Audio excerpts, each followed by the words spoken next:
Merci de nous accorder une petite interview à Cyclisme Actu pour faire le bilan de ces championnats d'Europe. Quel week-end? Bah oui, oui, quel week-end. On avait commencé vraiment, je dirais, avec ce super titre d'équipe vendredi, qui laissait présager de belles choses. Donc, ouais, 3 titres au total, les médailles de bronze de Jules et puis de Rémi en espoir. Terminé premier au tableau des médailles, je crois. Donc, ça arrive, je pense, pas souvent, voire très peu. Donc, il faut avoir de la fierté quand même aujourd'hui, hein. Faire ça en France devant notre public, franchement, c'est à vivre, c'est extraordinaire. Même s'il faut avoir l'humilité de se dire que là c'est nous, et puis on sait très bien que de toute façon, selon les générations et puis les cycles de travail, ça réussit toujours plus ou moins, mais en tout cas aujourd'hui on savoure, on profite du moment, et ouais, j'espère que les coureurs vont s'appuyer sur cette journée pour la suite de la saison, et forcément de leur carrière. 5 médailles, est-ce que c'est quelque chose que vous imaginiez avant de venir ici? C'est quand même un bilan historique pour l'équipe de France sur le championnat d'Europe. Oui, alors je veux dire, on a toujours des idées quand on prépare la saison, quand on imagine un peu la préparation des athlètes, de se dire là ça peut scorer, là ça sera peut-être plus compliqué. Là cette année on a la chance d'avoir dans chacune des catégories jeunes quand même de très bons athlètes qui ont eu aussi une très bonne préparation sur la saison estivale. Donc là aussi je tenais à associer que ce soit les clubs, les comités régionaux, les structures de DN ou les teams, voire certaines fois les équipes professionnelles, qui ont joué le jeu aussi du calendrier pour aussi que les athlètes puissent être en pleine forme sur le championnat d'Europe et proposer aussi, je dirais, des épreuves de préparation et tout ce qui va avec toute l'année. Et j'ai aussi une petite pensée voilà, par rapport à la troisième place de Rémi Landais, tout ce qu'il a pu faire avec l'équipe de Steve Chenel qui s'est arrêtée récemment. Où, voilà, je dirais qu'il a été repris derrière par l'équipe dirigée avec John Cadré. Donc là aussi, hein, je tiens à associer, encore une fois, on a croisé beaucoup d'anciens champions français aujourd'hui. Hein. J'ai croisé rapidement Marcel Gaillan, Francis Moët, Christophe Daven ou encore Dominique Arnaud. Il y a Marilyn Salvetta qui fait partie de mon staff. De vivre ça à domicile, c'est toujours un moment spécial avec tout ce voilà, sur le circuit emblématique du Couette-Rose qui fait partie de l'ADN de notre cyclocross français. Donc j'ai pas eu la chance plus jeune de connaître ça, de connaître leur victoire, mais par contre je pense que voilà, pour des jeunes, vivre déjà le moment de gagner, ça aussi ça transforme des coureurs, ça leur donne des ambitions. Et très clairement, je pense qu'il faut aussi se dire qu'on est capable de faire de belles choses en France. On s'entend souvent des critiques parfois qui sont un peu dures sur notre niveau, alors forcément que les gens voilà, sont en attente. Aujourd'hui il y a eu de très beaux résultats et j'espère qu'ils ont apprécié et qu'ils seront aussi nous suivre sur la suite, parce qu'on a besoin aussi d'eux, les coureurs là ils ont besoin de sentir ce soutien quand ils sont au fin fond de la Belgique et des Pays-Bas, où les coureurs, tout le public acquis à leur cause. Là on était chez nous, donc on a vraiment senti que ça les a poussés, ils l'ont dit, et ouais, et quand ça gagne en plus, c'est vraiment extra quoi. Et pour vous, personnellement, c'est aussi voilà, la récompense du travail, de votre travail personnel, travail de votre équipe. C'est hyper important, ça aussi. Oui, on sait aussi hein, dans le sport, tout le sport de haut niveau, les sacrifices que ça engendre. On ne compte pas les heures, et puis tout le staff là a passé une très grosse journée. On a dû réadapter le planning hier qui était prévu, donc ça a demandé vraiment beaucoup je dirais, d'adaptation de tout le monde. Et toute l'équipe a vraiment joué le jeu. Et puis, ouais, ça a vraiment concrétisé parfaitement le travail de tout le monde. Ce matin, on est parti à 5h30 de l'hôtel. Et puis ce soir, on ressort de Couette-Rose avec. C'était vraiment super à vivre. Et puis, moi, en tout cas, j'ai pris mon pied aujourd'hui et je pense que je ne suis pas le seul. Donc, immense satisfaction pour les jeunes. Ça a été plus compliqué pour les élites, mais on s'y attendait. De toute façon, c'est toujours plus compliqué pour les élites au niveau du cyclocross français. Pardon.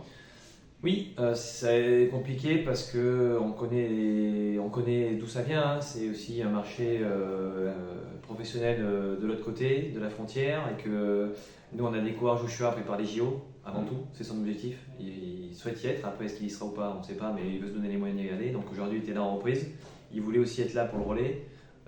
Il apporte aussi cette confiance aux jeunes. Donc là, Joshua pour l'instant il donne priorité à ça. On sait très bien que quand Clément Venturini va revenir, on l'a vu à Fayetteville il y a 2 ans, il était en lice pour le podium jusqu'au dernier tour.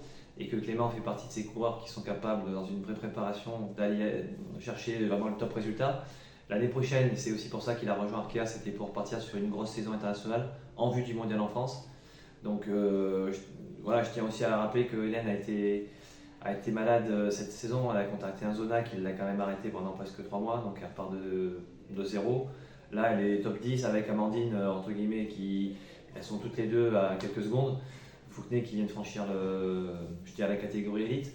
Il faut y aller par étapes, même si on sait aussi que les Hollandaises aujourd'hui, on voit avec Van Empel, sont très très fortes. Il y a Pek Pieter et Shirin Van Onrey qui vont arriver au cours d'hiver et qui seront aussi des épouvantails. Nous on a Lynn Burquet qui n'est pas là non plus, qui a fait quand même un pas sur le début de saison, qui est espoir encore. On a Pauline, on verra si elle sera là ou pas sur la fin de saison en fonction de sa préparation en vue des Jeux. Donc ça sera du bonus pour nous si elle est là, mais sinon je pense que voilà, elle a dans un coin de sa tête peut-être aussi ce mondial en France, mais je pense qu'aujourd'hui c'est pas le moment d'en parler et puis il faut savourer cette journée et c'est toujours délicat de se projeter là, quand on réussit un championnat d'Europe comme ça dès le début de saison et puis de se dire que maintenant il faut placer la barotte pour le mondial. On sait qu'on sera attendu et que les résultats seront forcément jugés, mais je veux dire, de toute façon, moi je préfère avoir des athlètes qui sont attendus parce qu'on veut qu'ils gagnent plutôt que d'être dans le ventre mou et finalement on n'en parle pas. Il faut toujours faire parler de soi. Aujourd'hui, on a fait parler de nous en bien et je pense qu'on a vécu un super moment.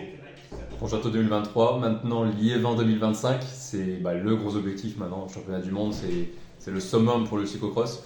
Ça va être quelque chose d'un très très important, encore plus important certainement. Oui, le championnat du monde est toujours le moment fort de la saison. On le sait, c'est ce qu'on retiendra à la fin de la saison. Donc là, c'est d'abord sur un circuit qui ressemble à ce qu'on a connu aujourd'hui. Moi, certains coureurs comme Célia, Aubin et tant d'autres, on sait qu'on avait 2 objectifs forts à préparer, c'était les Europes aujourd'hui et le mondial. Les Coupes du Monde, c'est le fil rouge, aussi pour tester nos adversaires. Là, on a pris un ascendant psychologique et puis en particulier sur les juniors. Célia aussi. Maintenant, chez les espoirs, on a quand même presque 5 garçons dans les 10 premiers, au contact des Belges. La Belgique mène 1-0, même si Rémi termine sur le podium. Donc on espère qu'on va pouvoir aussi jouer avec eux toute l'année et que là aussi, quand on regarde le classement de la journée, derrière tous les coureurs qui seront S-Elite l'année prochaine, on retrouve 3 Français. Donc ça veut dire qu'il y a aussi de la relève qui va arriver, en plus d'Aubin et Jules qui font sur le podium. Donc on n'a pas loin de 6 juniors dans les 11 premiers, je crois, français. Donc Amandine Muller qui termine aussi au pied du podium chez les juniors filles. Je veux dire, c'est...